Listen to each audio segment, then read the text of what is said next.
Hey, what's up, guys? This is Wired Up TV. This is your boy Danny, and guess what? We're back. We're back, guys. Now, in case you guys are wondering why we've been, gone for as long as we've been gone, well, you guys are about to find out right now. The long-awaited interview, powwow, chop it up session, parlay session, whatever you guys want to call it, is here now. Some of our Wired Up TV crew members weren't able to do it because life happens. SHIT happens. But me, Joe, and Todd, we're able to do it for you guys. So I hope you guys like it and enjoy it.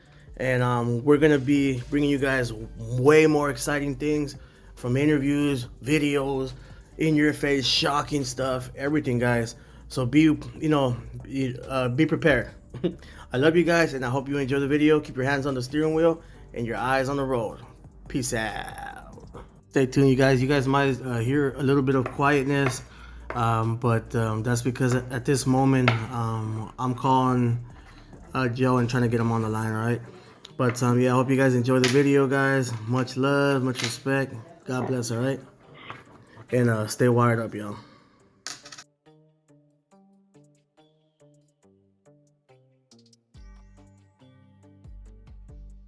All right, Todd? Yeah, I'm here. All right. Joe? Yep. All right, cool. All right, so we're all in, man. All right. What's up with Jose? I don't know. No? Okay. That's cool. He's working tonight. Okay. right. All right, cool, man. So, you want to get this started, Todd? Yeah, I think we're going to get together and gab a little bit, and let the family know what's going on, and kind of the plans moving forward. So why don't you lead it in, Danny? Talk a little bit about what you've been up to the last couple of years. So yeah, basically, the reason why we dropped out, basically, it was a kind of a thing where I had some family issues over here that I had to take care of. Basically shit went downhill, and I had to pick it back up. And I didn't really have the time to put in how I usually did, because I didn't have any help with a lot of stuff I had help with prior to that. So I basically pick everything back up and had to put Wired Up TV kind of in the back burner. Even as much as it hurt me to do that, I kind of had to do that, even though I kind of kept in touch with you guys briefly, with the team, stuff like that. I couldn't really keep in touch with the whole Wired Up TV, family, subscribers, whatever you want to call them, because I had so much on my plate. And, slowly but surely, I started picking everything back up, with the help of God and, with the help of hard work and family and all that stuff. I picked everything back up and everything went good. But, what I want to kind of do with the future of this, and I want to hear what you guys think about it, is basically, it's always going to be a music channel, always talk about Tupac. We're going to have interviews and all that stuff, but kind of grow the channel a little bit more, because I feel like we've grown, you know what I mean? And kind of grow the channel more than just stuck on one thing all the time. Which we can always touch on Pac, and the theory of him being alive and all that stuff. But I feel like, we have to grow, because I've grown, and from what I've seen, you guys will tell your story right now. You guys have grown as well, and I think everybody in the community has grown too. So I feel like we can make it more into branch out to other artists, interview all kinds of people, whatever. You know what I mean? Whatever we can do, I'm down to do it. And whatever the crew members want to do, I'm down to do it too. But, if you guys want to talk about, where you guys been through, you guys have the mic open too. Yeah, okay, you want me to go, Todd? Yeah, I'll go. Started with COVID, the year it broke out, and everybody was locked in the house. And unfortunately, I gained 50 pounds of just eating and going on the couch. And then, fortunately, we moved into our new home, started walking, lost 50 pounds, working out, trying to, stay fit. And then about a year and a half ago, a buddy of mine got blasted in the back of the head, and entered the back of his head and went out the top, took the whole top off, and he survived. No brain damage, no nothing. His name is Peanut, and only paralysis he has is his arm. And then what else do we got? I just got COVID myself, and it just about took me out. 3 weeks of not eating, living off of Gatorade and chicken broth. But by the grace of God, I'm good now, getting back to working out and walking. For all our viewers, I started a new Facebook group, been doing promotional stuff for Exquisite, Mayo, Nikolai Giovanni, Ex-Con, and a few more that we'll probably have to do interviews with, right, Danny? Yeah, of course, man. And I like to talk about Ex-Con. He's someone I'm really happy to get in contact with. He actually knows Young Noble, and he also Fatal. And in the next year, Tommy D, Tupac's musical technician, the one that mixed the Machiavelli album, will be recording his music. So, and I told him to make sure to make videos so we could post it on Wired Up TV. So get stuff rolling, and looking forward to doing interviews. I'm not going to be like last time behind the scenes. That's good, man. You know what I mean? I'm growing, you know. So yeah, just enjoying life now. I mean, after COVID, like I said, it scared me. I actually, you know, prayed to God, if this is His will to take me, just don't let me starve to death. It was ugly.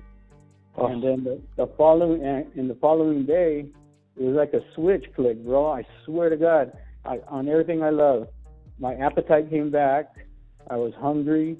I ate 3 times, and the next 3-4 days, I was eating like a maniac.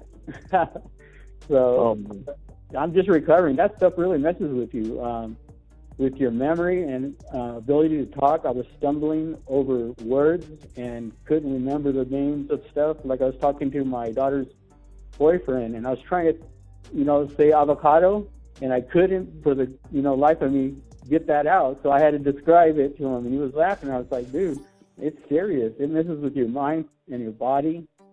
And I couldn't breathe. They put me on steroids for 3 weeks.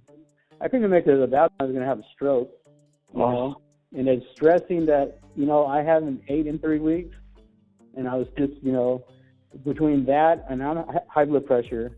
And I have anxiety, so all those things messed with my breathing, you know. So yeah, it really scared me. But things are good. Like I said, we got a new home. Been here about a little over a year, and just been taking care of my granddaughter, watching her grow through clean and sober eyes. I just got my 6 years clean and sober, so just keeping up. Congratulations on that, brother. Trying to do better. Thank you. Yeah, man. I'm glad to hear that, Joe. Yeah. How about you, Todd? My life's been a bit of a roller coaster, but kind of crazy. I mean, COVID didn't hit me super hard as far as, you know, financially. I was fortunate because my wife's a nurse, so she worked all the way through it. I'm in IT, so I worked all the way through it. The hardest thing for me kind of during that time was, you know, just, I mean, the lockdown was hard the first couple of weeks. I was like, F all this, I'm going to do what I want. So I went to the mountains and stuff and just stayed away from people with my wife and made some trips like that, because I'm a bit of an introvert when it comes to, like, if I'm at work and hanging out with folks. You know, I like to be in my office. I like to do my job, and I don't really like to do much more than that when I'm at work. And so I keep myself busy. But the company I worked for 5 years, it was right about, in fact, it was March 1st. I can tell you the exact date. So they decided they were going to sell out to another company, to another owner. The owner backed out at the kind of the last minute, and I walked in the door March 1st, and we had just moved all the office over to this new building, and we had finished the last part of February, and we're getting ready to set up the new office. And we came in, they said, "Oh, just hang out here for a while." And so we just literally got paid for sitting the whole day, not doing a thing, and kind kind of towards the end of the day, they just came in and they said, yeah, we're closing up shop. And so that was a shock for me because, you know, we worked all the way through and it was an alarm company industry. So it's like crime was going up and people were buying more alarm systems.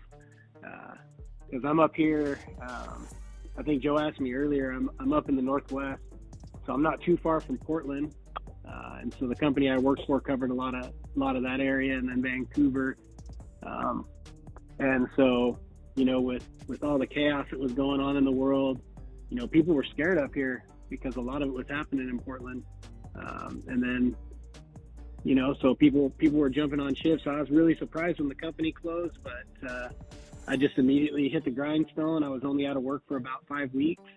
Picked up a new job that I've been at about a year and a half. And I love the company I work for now. It's awesome. It's also, it's actually in Portland.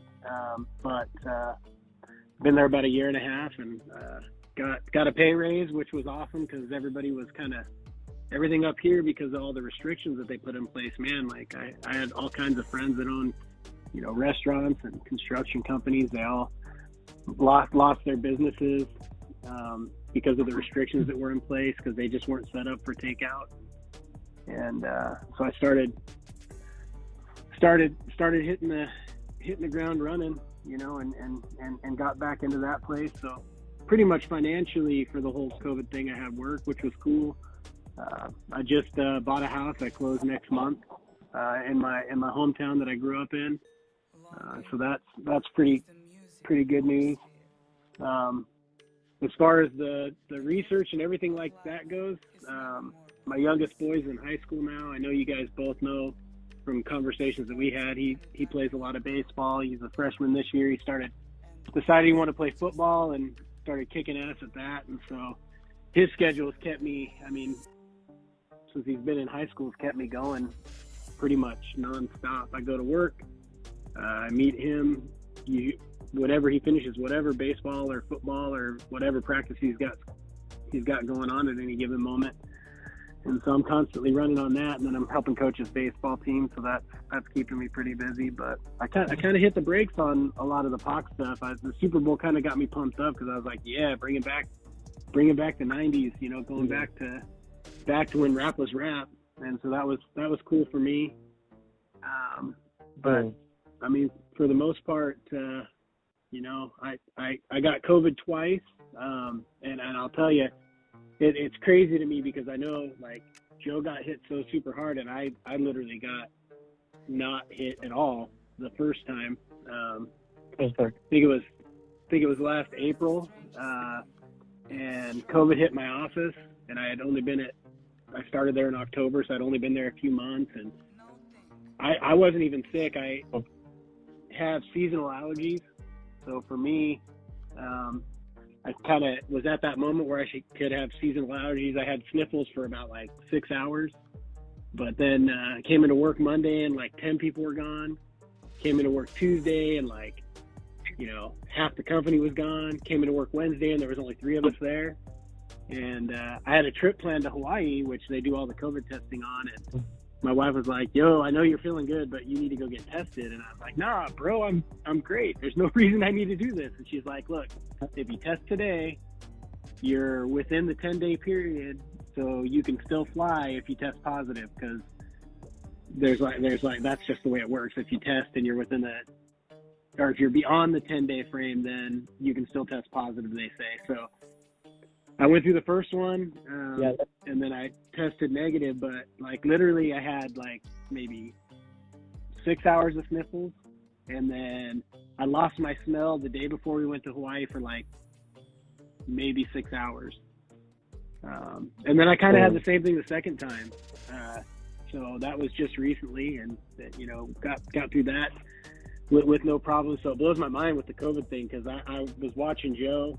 We're friends on Facebook, and I'm a member of a lot of his pages, and just watching Joe. And, you know, first of all, I saw Joe wasn't doing a lot of posting, and I was like, man, what the heck, you know? And then he started talking about how he was trying to get out of it, and I was just blown away. It's so crazy how like one person can get through so easy, and another person can just get devastated.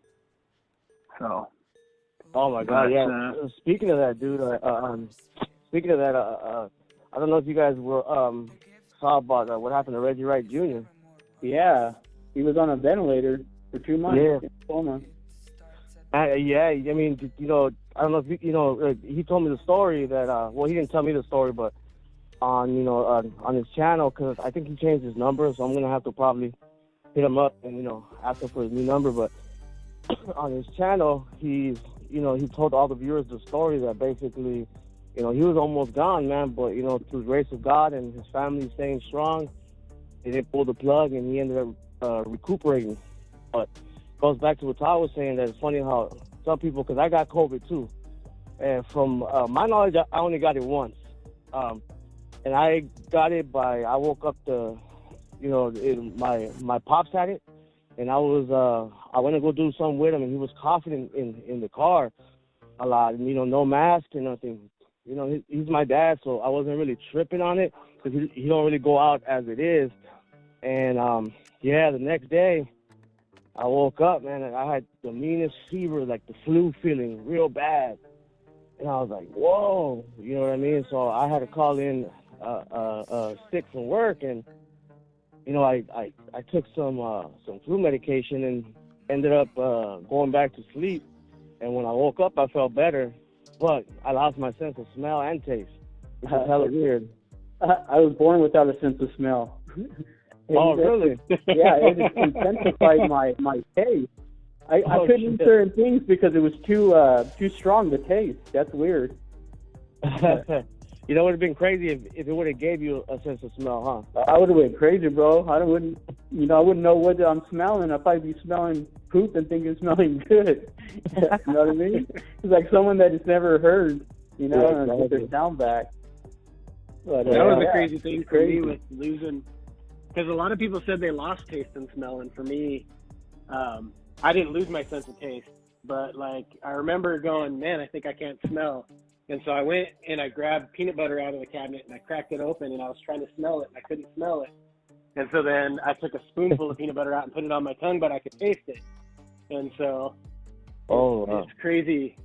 Yeah, it was weird. So I literally it was less than 8 hours, I think. I don't remember the exact amount, but literally I was eating peanut butter off a spoon all day because I could taste it, but I couldn't smell it. You should have seen me the day I got my hunger bag. Jack in the Box, spaghetti, cookies, candy. I got a lot of catching up to do, I was thinking. It's funny how how they say that there's different strands out there. I really believe that because it affects people so different, man. Some people get the real bad one, like how Joe had it and Reggie had it. And, some people get lucky and get the one like me and Todd had, where it's just, minor little symptoms and it goes away. You know what I mean? But, yeah, man, I was dealing with a lot of shit over here, man, where my mom's, thank God, by the grace of God, she's doing better. She was doing pretty bad, and it was, she got COVID too, and then she was in the hospital for other things, and it was just not a good year, you know what I mean? But, I kept pushing on, just like we all did, I guess, and, stuff's getting better now. But I'm glad to hear that you guys are doing good, man. No, thank you. Yeah, I was tripping out. They say after 10 days, like Todd was saying, that you should be good. I got it on the 15th of January, and about almost 2 weeks later, I retested, and I retested positive, and it's crazy, And then I should go get tested, but like I said, I've been good for a month. So, and one more thing, the craziest thing is I recently got in contact with my long lost half brother after. What? Since I was 5 years old is the last time I seen him, and he's older. He's 76. I'm 48. So always on social media, when someone sees my last name, I see someone with my last name, which is Garcia, not Garcia. I shoot him a message. I do that. I've been doing that for years. Yeah, ex-con did a promotional video, and he said Joe Garcia. He was in the studio. But yeah, I got in contact with him, and I was told by one of my sisters he passed away. So what I did is I got in contact with his son, and his son, which is my nephew, who's older than me. We've been touching base. And the funniest thing is he got sick January 15th, like I did. Yeah. And but yeah, that's kind of an amazing thing that happened recently. Oh wow, dude, that's fucking cool. Yeah. Man, that's crazy. That's really cool. I know. For me, for the last couple of years, the hardest thing was so April will be 2 years. My dad passed away, and I went down to Arizona. I think while I was down there, I tried to hook up with Joe because he was being up in Havasu. I think I tried to reach out to him, but it didn't work out. But he had a heart surgery and then had complications and infections and stuff, and that was the hardest thing for me because it was right at the beginning of COVID. Nobody knew what the hell was going on, and so you couldn't bring family into the hospitals up here or anything. It was like it was insane, and so it was hard because like the whole family had to say their goodbyes by iPad, through FaceTime, and that was really difficult. That sucks. I'm sorry to hear that, Todd. Yeah, me too, brother. Yeah, it's hard when gets sick like that. Yeah, fortunately for him, it wasn't COVID related, but it still, I mean, with all the protocols that were going on, it was rough. It was rough. On a much lighter note, man, it's funny. I don't know why it just popped into my head right now, but when I was going through my hardest times, trying to pick everything back up, I had just gotten off of work. It was probably like at 2 a.m, and I had my phone connected to my car radio, through Wi-Fi or Bluetooth, whatever you want to call it. And I'm parked in my driveway. I spark up a cigarette and smoke a little bowl, and I'm like, you know what? I'm gonna listen to one of our old interviews, and I go back. And I just flip through the phone and just click on one, and it's so funny, man. It just kind of brought me back, to how much I miss doing this because it clicked right on the interview where we interviewed. I forgot that guy's name, man. He was making a movie, and me and Todd interviewed him, and he got real mad on the interview. Oh yeah, Rick. Oh yeah, Rick Bob. Rick Bob. Yeah. Yep. Yeah. The greatest thing from UNC. Yeah, and I heard it, and it was such a good interview. It was so well done. It was so it sounded so professional, like on the radio, and I was so entertained, man, that I was laughing. I was laughing because at first I didn't remember that we did that to the guy. You know what I mean? Or that had happened. I just thought it was one of the interviews, and I had forgot all about it. My mind was on something else. And I'm hearing him, and we're interviewing him, and I'm intrigued about what he's talking about. I'm like, yeah, I remember who this guy is, And then once we start, going at him, and I start busting up laughing, bro, and it was just so entertaining. Yeah, I got a story to, he called me all butthurt because I set up the interview, and he's like, you know what they actually did? They made a fucking video on Fuck Wired Up TV. Oh, I know, yeah. Yeah, we really, you guys really got to him. We all did. That's what it is. You called them out on it, just like you're supposed to. Yeah, I mean, and I remember hearing it, and Todd said it too on the interview. I go, look, dude, we're asking the questions that people want to hear. Now, we wouldn't be a good, interviewers or a good channel. We just ask the questions that are favorable to him. You know what I mean? And right. he could have always been like, yeah. He could have been like, you know what, I refuse to answer. But the interview went like it went, and it was a classic, man. I've never been so entertained, bro. I stayed in that car for, I think the interview was almost 45 minutes long. I stayed in the whole time hearing that interview, bro. Yeah. Occasionally, I go back and I watch all our videos, bro, and gets me all pumped up, That's why I had to do something with our downtime, because I'm retired, so you know me, I have a lot of time on my hands. So I started, my Facebook group, which is our, Facebook group now, where I'll be posting our videos and whatnot. So yeah, the other great interview too that I went back to. This was recently too. That got me pumped up to bring the channel back. Was the I think we did like there's another channel, and I forgot the channel's name. The B can be. Yeah, that channel. And me and Todd had agreed somehow to have a debate with these guys for some reason. And yeah, we're me and Todd are right there, and we're talking to these guys, and like I said, I forgot everything about this thing. And I'm like, oh, like, who are these guys? I don't remember them, you know what I mean? And I'm listening to it, and then I kind of start getting vague, memory. Like, as soon as we start to talk, I kind of remember about pictures and stuff like that.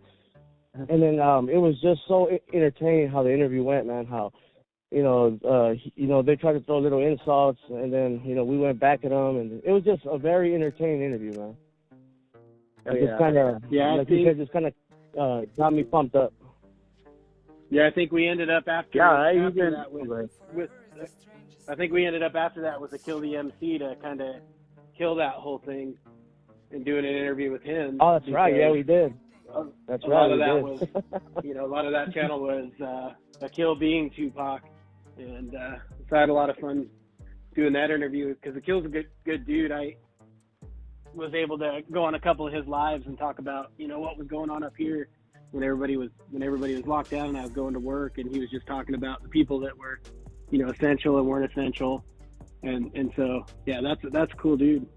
That opened up a big door for us, being able to get him on the show to interview. Oh yeah, and another one is a Busy Bone. Oh yeah, Busy Bone too. Yeah, I mean, Kill the MC was such a respectful dude, and I wanted to get him on for him to be able to just shut these guys' mouths, because it was so absurd and so far-fetched. These guys were reaching, man. You know what I mean? So I had to get this guy on, and, thank God we got him on. He was super cool. And then we got Busy Bone on, like Joe said. And he was super cool to interview. We got Rick Ross, the real Rick Ross. Yeah. Freeway Ricky. Yeah, Freeway Rick Ross. And it was like, dude, amazing shit, dude. Like, stuff I never thought I'd do, Yeah, we did big things, brother. Yeah, we did, man. We did, and we're gonna continue to do it, man. And I was telling my homie at work, I'm like, because I was showing him and he didn't believe me. I go, dude, because they were hearing Bone Thugs. I'm like, hey, man, that Busy Bone dude, he's pretty cool, man. I've talked to him like once, twice. He's like, no, you haven't. I go, oh, as a matter of fact, I got proof. So I showed him the interview, and then he was like, whoa, dude. And then I showed him the interview with Freeway Rick, with a Kill the MC, and he was just like, wow.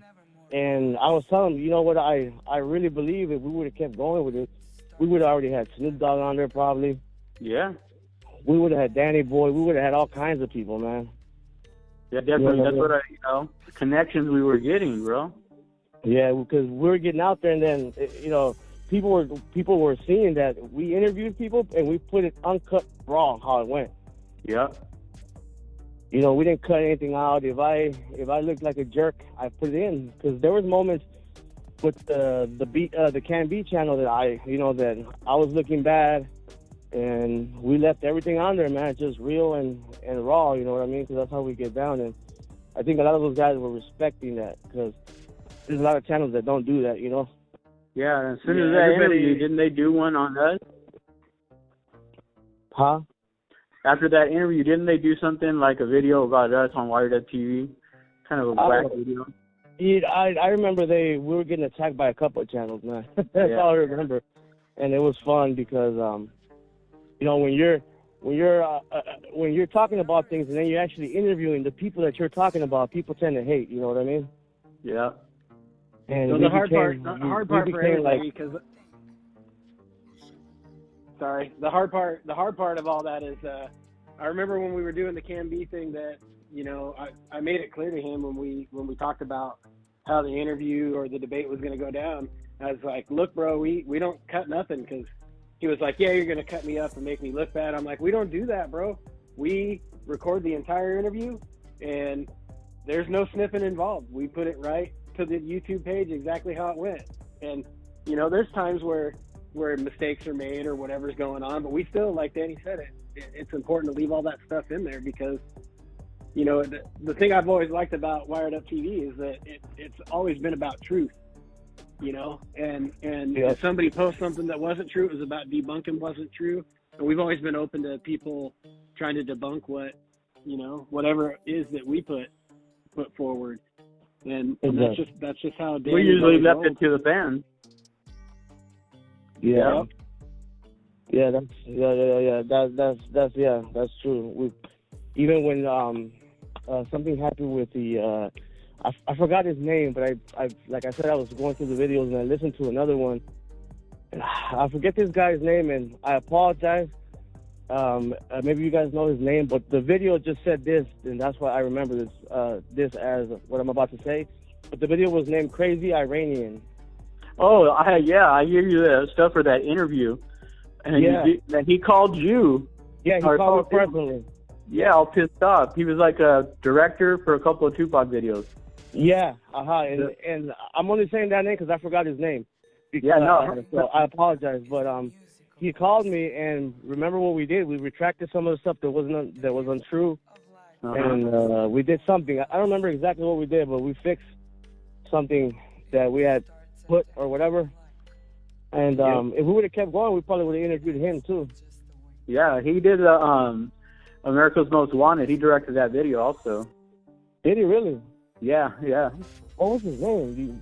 You guys don't remember his name? I can't remember for the. I can picture his face with the beard and long hair, but yeah. He was with the girl too that did videos with Tupac. Yeah, it's crazy. We ruffle people's feathers. Oh man, yeah.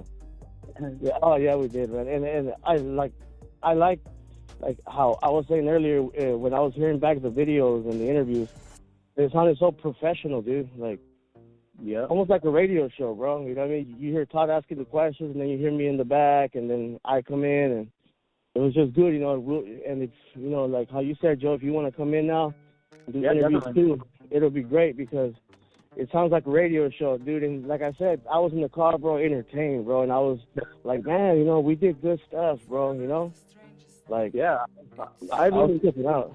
Yeah, I've stayed in contact with Gab. That's right, Gab, bro. My first interview, yeah. So maybe later on down the road, we could touch base with him and try to do another one. For sure. He's been doing, his channel is about the only one is still out. Tupac Alive, not Tupac Alive. He's been doing a lot of that though lately. But yeah, well, Gab said it on the interview that we did with him. Gab's like, you know, one day he wakes up and he's like, oh, Tupac's dead, and then days he wakes up and he's like, well, maybe there's something to that, him being alive.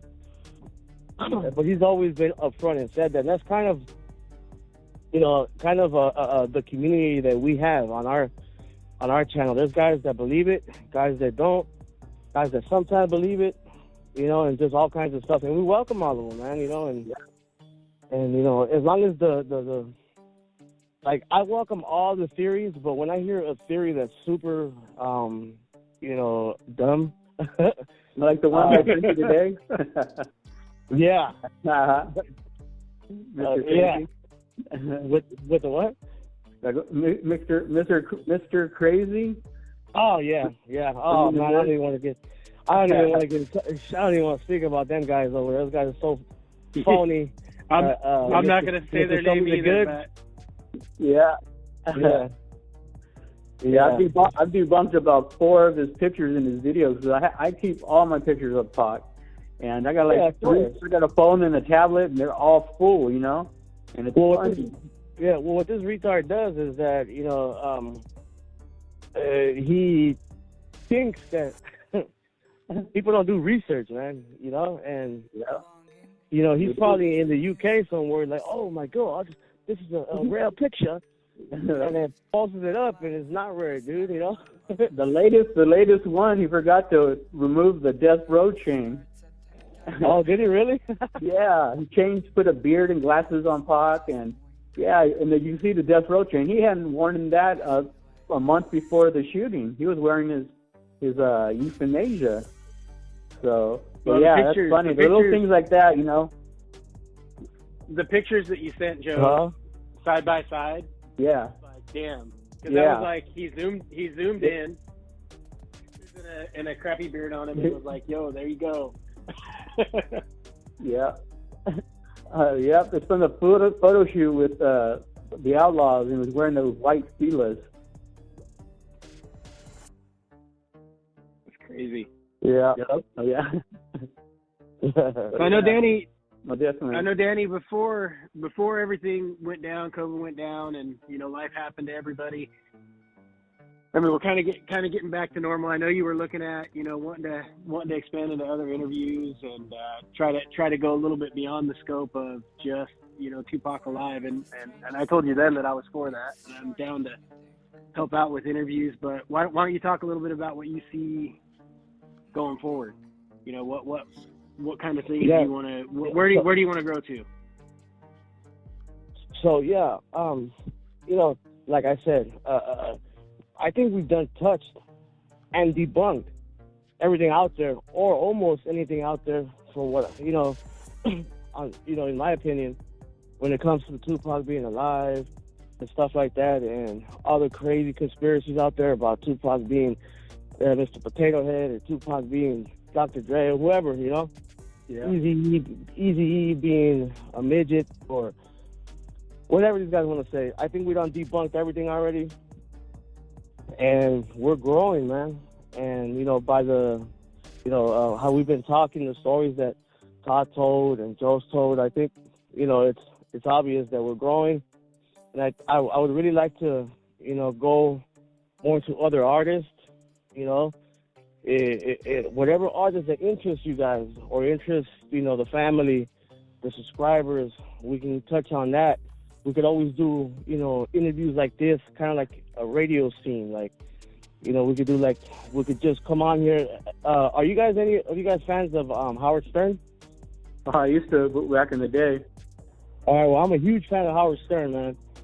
And what they do, kind of, now I don't want to bite what they do, but like something similar, but with our flavor, is they just come on, they talk, and randomly call people, and then they have set up interviews that they do, and they'll interview stuff like that. Like, we could do that once a week. If people start digging it, we can do it more often than that. But even to the point, man, where we can, if we get big enough, we could even do a podcast, and we can do it from our states. We don't have to move in together or do stuff like that. We can do our own podcast, and and do that like as a little side career or whatever. I just have so many ideas in my head, bro, that it's crazy. But yeah, basically expand on the interviews. We could interview other people, other rappers, talk about other things, whatever is on your guys' mind. Because I always thought of Wired Up TV, and especially when I first started it up, as a platform for the people. You know what I mean? So right. Yeah. People that won't get their calls answered, or can't get on certain channels, or whatever the case might be, can have a voice, and on a big enough platform, and a known platform, where people are going to listen. You know what I mean? And those people that they're trying to get in touch with are going to listen. You know what I mean? So just stuff like that. But, I was actually wanting to ask you guys if you guys had any ideas or plans or things that you guys had on your guys' mind that can grow the channel. Definitely. Like I said, I'm up to like 6-7 different artists that I promote for. I'm trying to get connections to more famous people. Like I said, Young Noble, stuff like that, so we could have on our show, and it's working little by little. I'm getting contacts of, to people, and they're all down to do interviews whenever you're ready. Set stuff up and get rolling again. But I wanted to touch on one thing. You said that we're all in different places. I tell people that we've never met, bro. So we need to meet. They think I'm lying. No, isn't he your brother? I was like, we're just about brothers. I'd call him my brother. I go, we've never met in person. No, we've never met in person, man. And me and Joe has had this conversation. I think me and Todd too, that we should meet one day, and and stuff like that. All three, all of us, Rosemary. All of us, yeah. And shout out to Rosemary and Jose. Oh, exactly, yeah. Shout out to Jose's working, and Rosemary's handling her business right now. She couldn't be here, but she sends her hellos and blessings and all that stuff. Yeah, definitely out to her.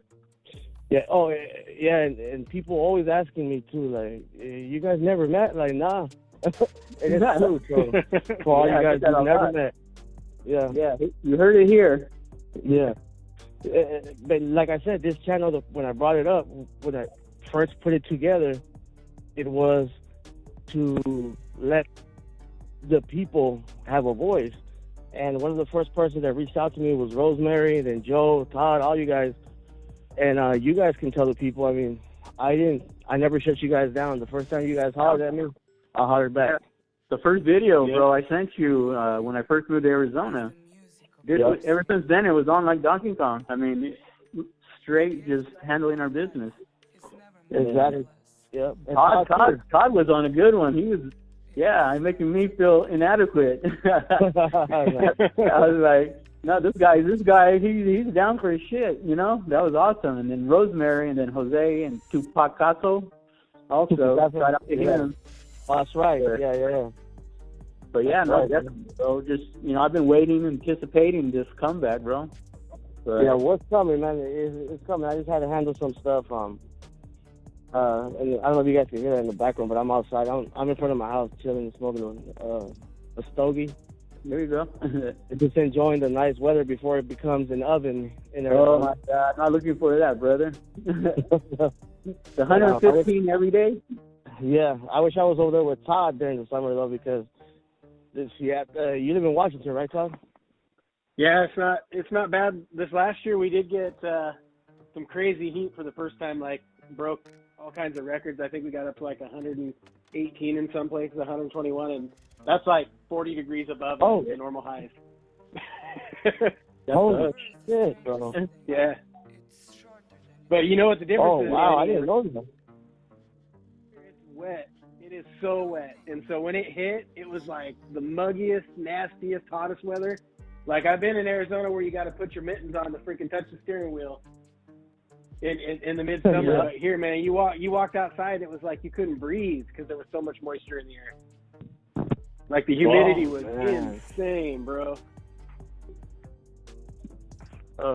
Yeah, the dry heat out here is something else, bro. If you don't watch it, you could shock yourself to death touching the doorknob.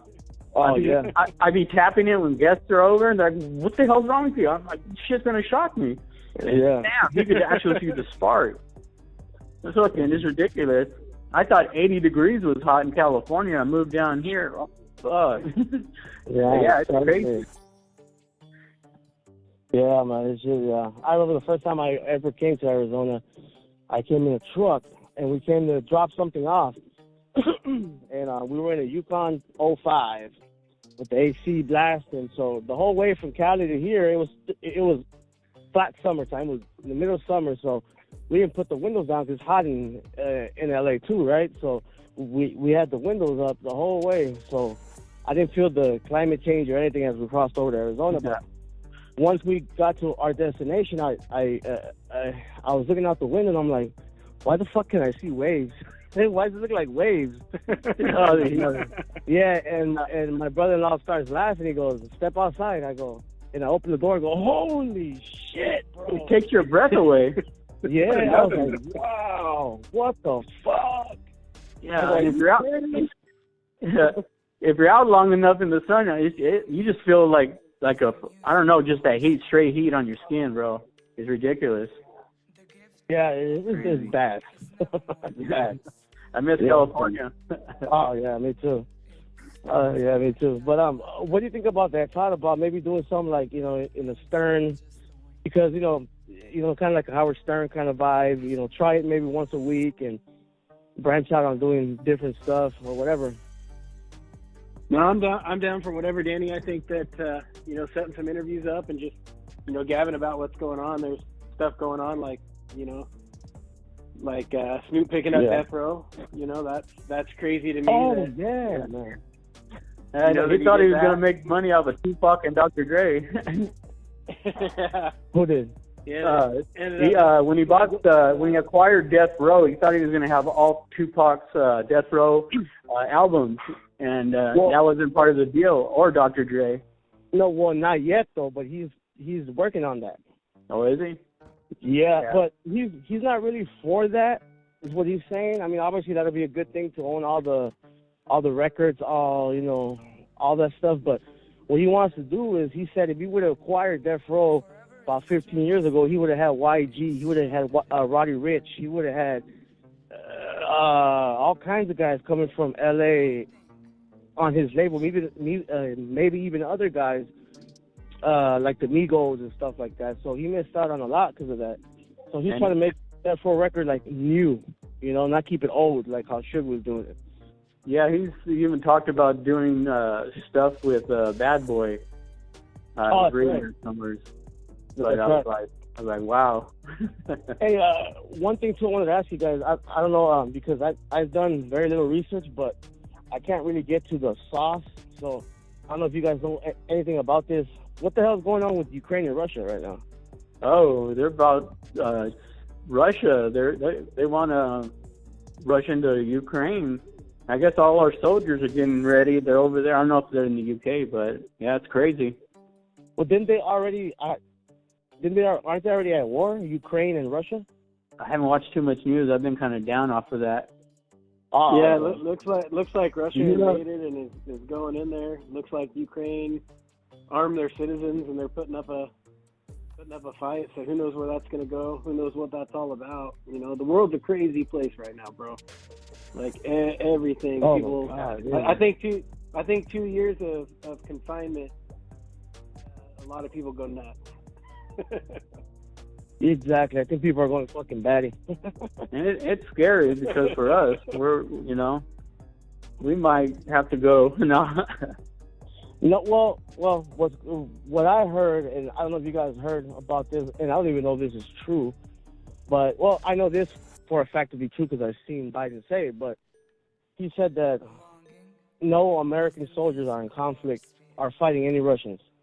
But, he said, as long as Putin and Russia keep the war solely to Ukraine and them and don't cross over to any other NATO borders, America should not be involved at all.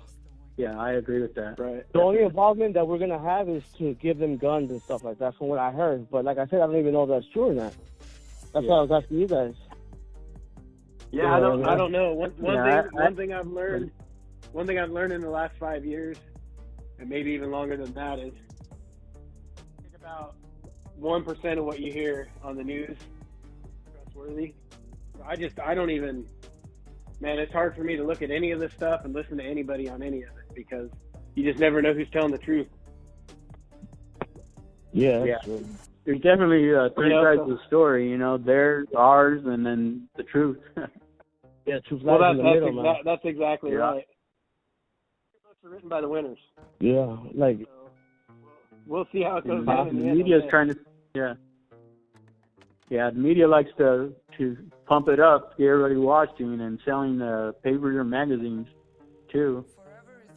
Oh yeah, that's what they do best, man. You know what I mean? That's what they do best, and they don't understand how there's so much they're scaring people. And another thing, are you guys vaccinated? Do you guys believe in the vaccinations? As crazy as it is, 4 days before I got COVID, I canceled my vaccination appointment. Ooh. I was about to get it. And had I got it and then got sick, I think that would have been the death of me. That would have been it. Because they inject you with some form of the COVID. Yeah. What about you, Todd? I am not vaccinated, so it's not that I don't believe in it. I just don't. I'm a healthy guy, I guess. I'm in good shape, and I'm in my 40s, and I just looked at, when the vaccination came out, I looked at what age groups were dying, and, the people that were dying that were about my age, most of them had serious comorbidities, and I was just like, trust my immune system. And I think the vaccination in my mind was great, but I think Omicron, when it came in, I think it pretty much ended I don't want to say ended for sure, but I think the vaccine's far less effective against it. But I think that don't mark my words on this, but I think Omicron, with the number of people that are vaccinated and the number of people that got sick so fast, I think that we're going to see a lot less of COVID going forward here soon. So yeah. I believe that too, and I by the way have all three. I have the Moderna 1, 2, and the booster. And when I got COVID, I didn't have none of them. And ever since I got the vaccines, I have not gotten sick at all. Is there any side effects? So, okay, when I got the first one, no. The only thing, my arm was a little sore. Just like any, strong vaccine, your arm's a little sore for like one day. When I got the second one, I got the arm soreness, but a little less, and really no side effects at all, but maybe like feeling a little sluggish, but no fever, no. I was still at work. I was still laughing, still feeling good, but a little sluggish. When I got the booster, the arm thing again, of course, and like the same thing, like a little sluggish, kind of feeling like I was gonna come down with something, but didn't. But I was still at work. It didn't knock me down. It didn't, none of that stuff. Yeah, people were saying, I don't know if it's true, that they were getting a constant ring in their ears. No. No? Yeah. No, none of that. You know what? A lot of people creep themselves out, man. Yeah. Like a lot of people, a lot of people like have people that, because there's people out there that don't believe in the vaccine, and they have them in their ear, but then they want to believe in the vaccine, so when they get it, they're fucking freaking out. So anything they hear, their senses go up like boom, like to supercharge.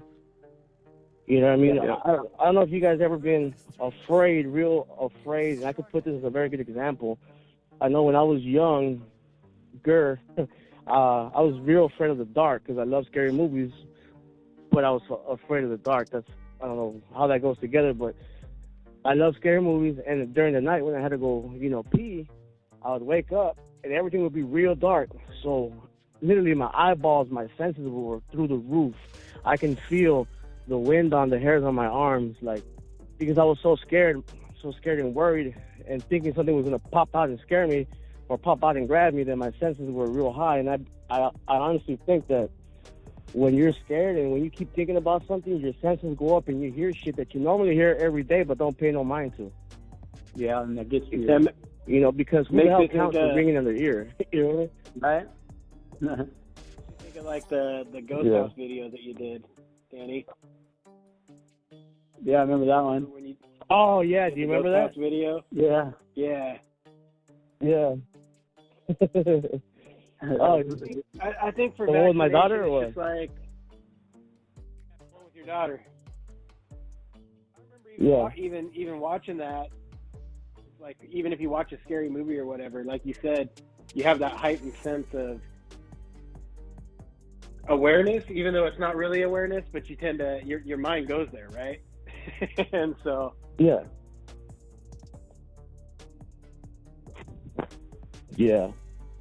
Yeah, definitely. I was that person that said, you know what, I'm never going to get it. Stay home a lot, and I take my mask, and and here it got me. It really scared me. I mean, it was something I'll never forget. Definitely.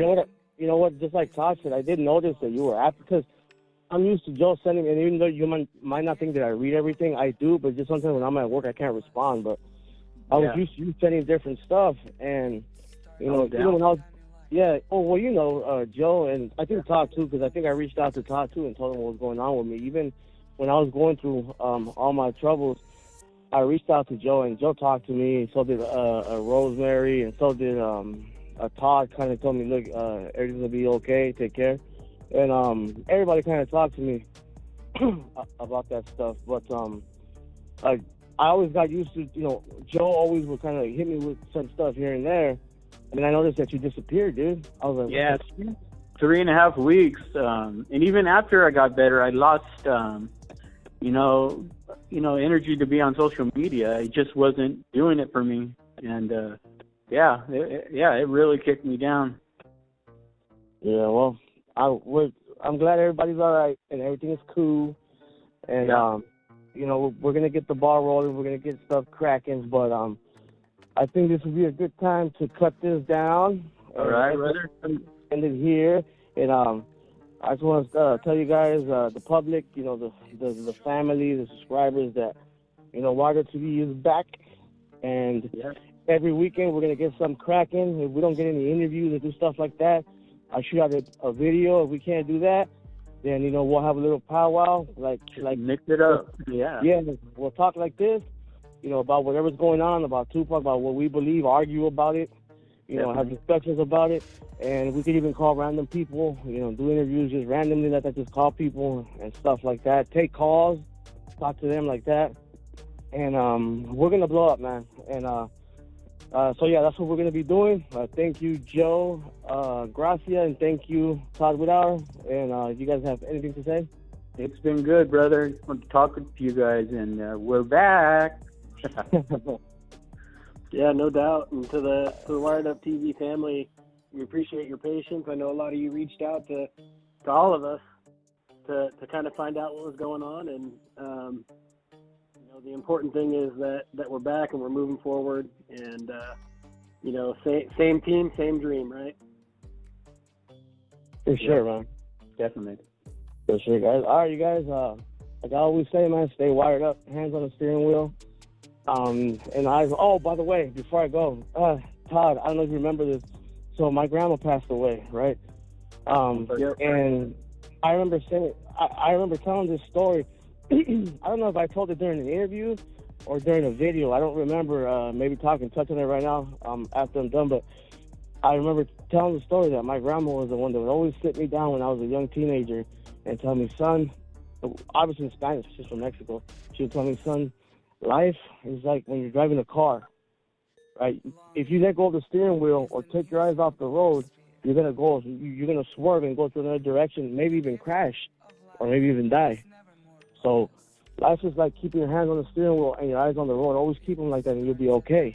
And I remember posting on my Facebook that my grandma had passed, and Todd put that up there. Man, that shit hit me, dude. I was like, whoa, that hit me. Yeah. Yeah, I remember it was... I don't remember where I said it. Do you remember where I said it, Tom? So, like, you know, you talk about how we've all never met, but you and I used to chat all the time on the phone, and you told me that story, and I don't remember... I think I was telling you how I always loved how you did it at the end of the videos. And that's kind of what hooked me on Wired Up TV, because I was watching Tupac Alive. I was looking for, you know, different stuff on YouTube. But I always loved that little graphic at the end of your videos. And I think I said that to you, and then you told me that story. And I never forgot it. I thought that was such a cool story. Yeah, right on. Yeah, right on, bro. Yeah, he hit me with that after she passed. I'm like, man, that's cool as hell. And, you know, you guys are like my family, man. Joe, too, you know, he always hit me when I was down, too, man. All right, you guys, let's cut it before I start getting into other stuff. But I just want to talk about that real quick. All right, you guys. So thank you guys for everything, man. And this weekend we'll get in touch again. And during the week, you know, we'll collab with some. We're gonna do some again. So you guys stay tuned. Yeah, definitely. Cool. All right. All right, you guys. Thanks, guys. All right, later. All right, later.